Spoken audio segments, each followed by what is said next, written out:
માં બંધ પડી રહેલા 2 મકાનમાં બ્લાસ્ટ થતા મકાન ધરાશાયી થયા, જેમાં 2 લોકોએ જીવ ગુમાવવાનો વારો આવ્યો છે। મળતી વિગત અનુસાર સોસાયટીના બંધ મકાનમાં સાબરમતી ગેસ પાઇપલાઇનમાં ભેદી ધડાકો થયો હતો, જેના કારણે તે મકાન સહિત બાજુનું મકાન પણ ધરાશાયી થયું, જેમાં બાજુના મકાનમાં રહેતા વૃદ્ધ મહિલા સહિત 2 લોકોના મૃત્યુ થયા। એવી પણ માહિતી છે કે મકાનના કાટમાળમાં આગ પણ ચાલુ હતી। બ્લાસ્ટ એટલો તીવ્ર હતો કે અન્ય મકાનો પણ એ રીતે હલી ગયા હતા અને સમગ્ર કલોલે આ બ્લાસ્ટનું કંપન અનુભવ કર્યો હતો। તો બ્લાસ્ટની તીવ્રતા એટલી હતી કે સોસાયટીના અન્ય મકાનોના કાચ તૂટી ગયા હતા। જે મકાનમાં ધડાકો થયો હતો તે તો સંપૂર્ણ ધરાશાયી થઈ ગયું, તેમજ તેના કાટમાળમાં પણ આગ લાગી હતી।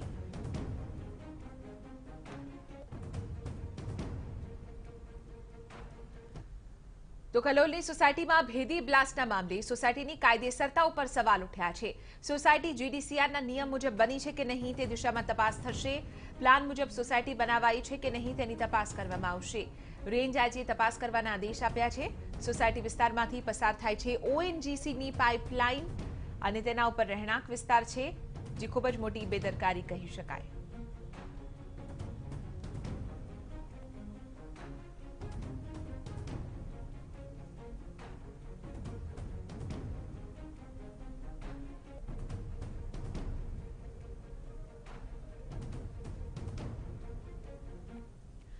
આજ મુદ્દે વધુ જાણકારી આપી રહ્યા છે ટીવી 9ના સંવાદદાતા નિર્મલ દવે। નિર્મલ, રેન્જ આઈજીએ અહીં તપાસના આદેશ આપ્યા છે કે આ સોસાયટી ઉપરનું બાંધકામ જે હતું તે કાયદેસર હતું કે નહીં, શું ડિટેલ આપની પાસે આ સોસાયટીના બાંધકામને લઈને છે?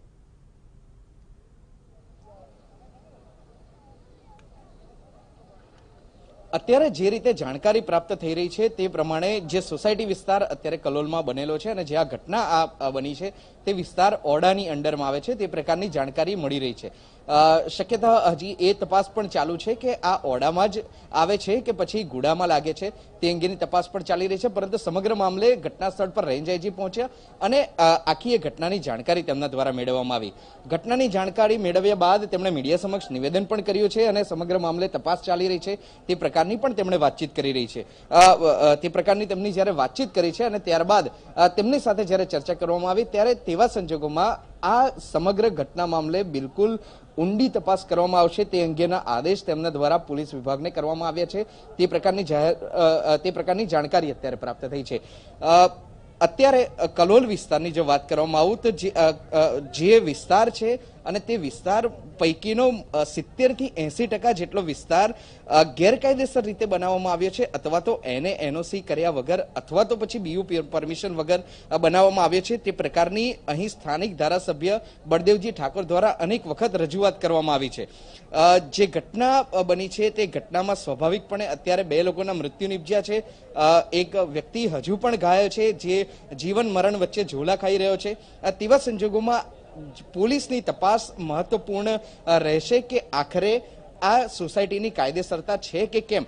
જે પ્રકારની અત્યારે જાણકારી પ્રાપ્ત થઈ રહી છે તે પ્રકારે સોસાયટીની જે તળિયાનો વિસ્તાર છે તેમાંથી ઓએનજીસીની પાઇપલાઇન પસાર થઈ રહી છે તે પ્રકારની માહિતી પ્રાપ્ત થઈ છે। સાથે જ સોસાયટીમાં સાબરમતી ગેસના કનેક્શન આપવામાં આવ્યા છે, એટલે સ્વાભાવિક છે કે જડુમતું મોત અહીં જોવા મળી રહ્યું છે। સ્થાનિકો જ્યારે આ વાતથી વાકેફ થયા ત્યારે તેમનામાં પણ વધુ પ્રમાણમાં દહેશત જોવા મળી રહી છે, તેમનામાં ભીતિ છે પોતાના જીવ બચાવવાને લઈને। એટલે પોલીસ દ્વારા આ બાબતે નિષ્પક્ષ અને ઊંડી તપાસ કરવામાં આવે તે અત્યંત જરૂરી બની ગયું છે। હજુ સુધી જે સોસાયટી જેના દ્વારા બનાવવામાં આવી છે તે હજુ સુધી સામે આવ્યા નથી। જે સોસાયટી વિસ્તાર બન્યો છે તેને પણ સમય વીતી ગયો છે, તેમ છતાં પણ અત્યારે જ્યારે મોટી સંખ્યામાં આ સોસાયટીમાં લોકો રહી રહ્યા છે તે તમામ લોકોમાં અત્યારે દહેશતનો માહોલ જોવા મળી રહ્યો છે। લોકો ડરી ગયા છે ઘટનાને કારણે, કેમ કે 2 લોકોના મોત નીપજ્યા છે। જે બ્લાસ્ટ થયો છે તેનું કંપન એટલી હદે હતું કે લગભગ 1.5 કિલોમીટર સુધીના વિસ્તારમાં આ પ્રચંડ ધડાકાનો અવાજ આવ્યો છે। ધડાકો થયો છે તે ભેદી ધડાકો હજુ એટલા માટે છે કે આખરે આ ઘટના બની છે તો ઓએનજીસી પાઇપલાઇનમાં બ્લાસ્ટ થવાને કારણે બની છે કે પછી જે પીએનજી પાઇપલાઇન આપવામાં આવી છે તેની અંદર આ ઘટના બની છે, તેમાં બ્લાસ્ટ થવાને કારણે ઘટના બની છે। તપાસ હજુ ચાલ બિલકુલ સીધા આપણે લઈ જઈએ કલેક્ટરની પત્રકાર પરિષદ। પ્રકારનો મેસેજ હતો અને એમાં બ્લાસ્ટ થવાને કારણે આ મકાન જમીનદોસ્ત થયા છે? સવારે 7:30 વાગે બ્લાસ્ટ થયો એવી રિપોર્ટ મારી પાસે આવી હતી. ત્યાર પછી ત્યાં ફાયરની ટીમ, પોલીસની ટીમ, રેવન્યુના અધિકારીઓ, ચીફ ઓફિસરશ્રી એ તમામ લોકો ત્યાં પહોંચ્યા હતા અને જો કાટમાળ હતો એ હટાવવાની પ્રક્રિયા કરવામાં આવી હતી. એમાં 3 લોકો ઇજાગ્રસ્ત થયા છે એવો સમાચાર મળ્યો. એમાંથી એક વ્યક્તિ નો નિધન પણ થયો છે અને પ્રાઇમા ફેસી એ ધ્યાન ઉપર આવ્યો છે કે ત્યાંથી પસાર થતી કોઈ ગેસ પાઇપલાઇનમાંથી રિસાવના કારણે એ બ્લાસ્ટ થયો છે. ત્યાં ફોરેન્સિકની ટીમ પણ ગઈ છે અને વધુ તપાસ કર્યા પછી સ્થિતિ સ્પષ્ટ થશે. સર, આ ગેસ લાઇન છે કઈ કંપનીની છે? ત્યાંથી ONGCની ગેસ લાઇન પસાર થતી નથી એવું અધિકારીઓ અત્યારે કહી રહ્યા છે, પણ જો સાબરમતી ગેસ પાઇપલાઇન ત્યાંથી જાય છે, એના સિવાય આપણે ગુજરાત ગેસની પણ પાઇપલાઇનો છે, એ એક્ઝેક્ટલી કઈ ગેસની છે એ આપણે ચેક કરીએ છીએ. ફિઝિકલી અમે ત્રણેય મોટી એજન્સીઓને જાણ કરી છે અને ફિઝિકલ ગેસ કનેક્ટિવિટી એરિયામાં બંધ પણ કરવામાં આવી છે. સર, જે પ્રકારે બલદેવજી ઠાકોર ત્યાંના MLA છે એમનું એવું કહેવું છે કે જેટલા પણ આ પ્રકારના કન્સ્ટ્રક્શન્સ ત્યાં છે, રેસિડેન્શિયલ કે કોમર્શિયલ વોટેવર, પણ એ જે કન્સ્ટ્રક્શન્સ છે એ ગેસ લાઇનની ઉપર બનાવવામાં આવેલા છે, તો દેટ ઇઝ ઇલીગલ. તો આ બાબતને લઈને શું કાર્યવાહી છે? એમને વારંવાર વિધાનસભામાં તો રજૂઆત કરી જ છે, પણ લોકલ ફોરમમાં પણ એમને રજૂઆત કરેલી છે. જી. જો લોકલ આપણી સંકલન સમિતિ છે એમાં એની રજૂઆત આવી હતી અને લગભગ 6 મહિના પહેલાં એ રજૂઆત આવી હતી. એ વ્હાઇટ હાઉસ કરીને એક બિલ્ડિંગ છે ત્યાંની એ રજૂઆત હતી. ત્યાર પછી અમે ગેસ એજન્સી ઓડાના અધિકારીઓના સંપર્કમાં છીએ અને એક અલ્ટરનેટ પ્લાન પણ ONGCએ બનાવેલો છે અને ઓડા એને મંજૂરી આપે ત્યાર પછી એ કામગીરી થશે.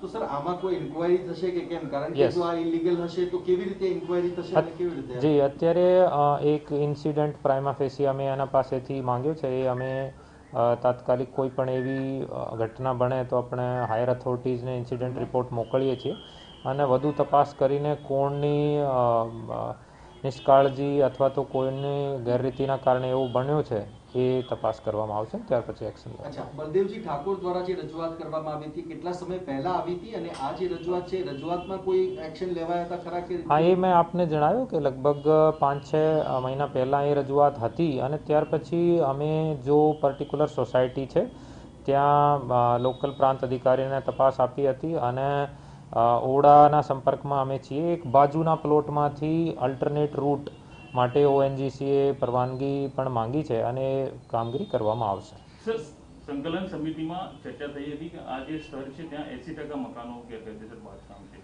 તો કયા અરસામાં ત્યાં મંજૂરી? નહીં, પંચવટી એરિયાની અને જો ગાર્ડન સિટી સોસાયટી છે એની એવી કોઈ ફરિયાદ સંકલન સમિતિમાં થઈ નથી.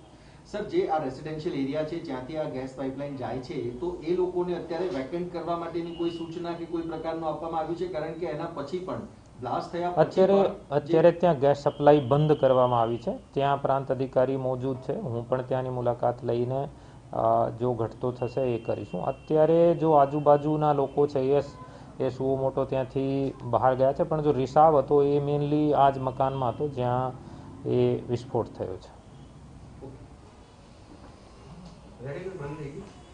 સર, कुछ फर्दर और इसमें કલેક્ટર ગાંધીનગરના તેઓએ કહ્યું કે સમગ્ર કેસમાં તપાસ કરીને જવાબદાર લોકો સામે પગલાં લેવાશે.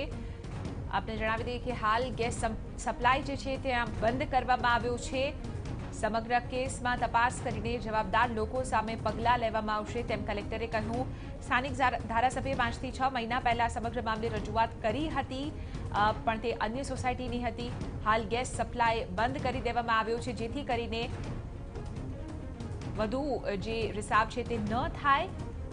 આપણે જણાવી દઈએ કે સમગ્ર મામલે ગાંધીનગરના કલેક્ટરે નિવેદન આપ્યું છે કે ગેસ લીકેજના કારણે બ્લાસ્ટ થયો હતો અને જે ઘર ધરાશાયી થયું છે તેની અંદર જ ગેસ લીકેજ એટલે કે ગેસનો રિસાવ હતો. જે પ્રાઇમરી રિપોર્ટ છે તે પણ આપવામાં આવશે તપાસ કરીને. ONGCએ કહ્યું છે કે આ પાઇપલાઇન જે હતી એમની નથી, સાબરમતી ગેસની લાઇન પણ ત્યાં જઈ રહી છે.